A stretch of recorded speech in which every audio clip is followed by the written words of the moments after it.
will he be as good as a player as he was in Golden State? Absolutely. Listen, when you look at Kevin Durant's game, and I know a lot of times we lean to the body type to say it's a player like we've never seen. And it was LeBron because he was so big, so fast, so explosive. And we thought to ourselves, we've never seen a player like this. Well, I don't believe we've ever seen a player like Kevin Durant, a guy that long, that tall, that can handle like a guard. Great mid-range game. And we even saw in his last outing in the finals a great deep ball, deep range shooter. And so when you have those type of skills, and I know the Achilles injuries are usually tough for basketball players to come back from, I believe Kevin Durant comes back, and he is that 26, 27-point game scorer. He is a guy who in the playoffs can turn it up and get you 32 a game the same way he was during this year's playoffs. Kevin Durant is so supremely talented. He is such a basketball savant that he will understand ways to get to his spots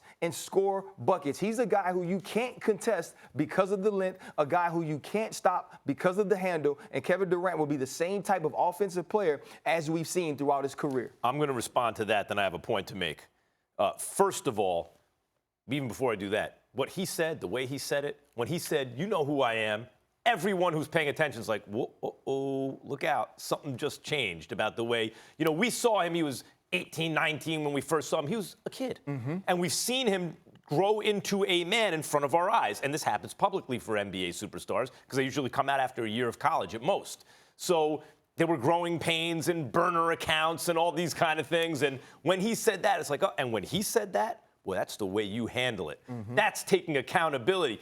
We can't even do the question today like, do you think it's Golden State's fault? Because I did, but he's not leaving me any room to say that because he's taking full accountability like he means it. What a response. And I think it shows you he's now mentally and emotionally in a different place than he was earlier in his career, which gets me to the point. By the way, his defense has been elite, right? He can actually legit defend 5 positions, shot block. You think he's going to get back to his defensive level? No, actually, if you would read the emails, right? I said in the email, I think that's where the game will suffer. So he's not as good. You're just talking about him getting the same numbers. I spoke about him getting the same numbers as an offensive player, which is why you bring KD and Kyrie to Brooklyn, because you want to see them perform on the offensive end. Okay, now to the point, finally. KD will never be as good as he once was, by your own admission, because half the game is defense. He will never be as good as he once was, I don't even think, on offense. As a result of that, he has the chance now to be greater than he's ever been. If Kevin Durant, as a diminished version of himself, can lead the Brooklyn Nets to a championship in the biggest, most intense media market in the world, in the center of the known universe by really any objective standard, in a town that hasn't won a basketball championship on a professional level since the New York Nets in 1976 in the ABA when Dr. J was the MVP, or on an NBA level since 1973 when the Knicks won, or in Brooklyn on any level in any sport, since the Brooklyn Dodgers in 1955, 64 years.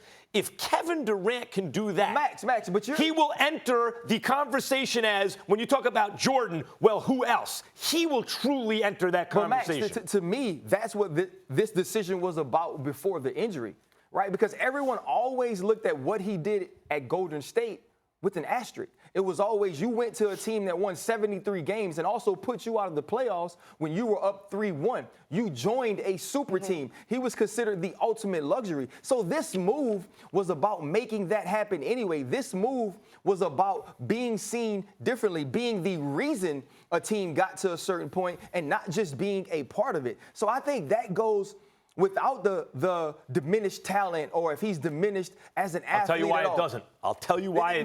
I'll tell you why there's another level. Willis Reed running back onto the court. I'll tell you why there's another level. I'm surprised at you. You played a full contact sport. I know you're into the fight game and you're into different combat sports and stuff. You're like, a fighter, right? Like a tough guy. I'm surprised at you, Ryan Clark. Look, now let me give you a little history lesson on boxing. Oh, the setup. When Muhammad Ali was at his best, in his first title run, they couldn't touch him.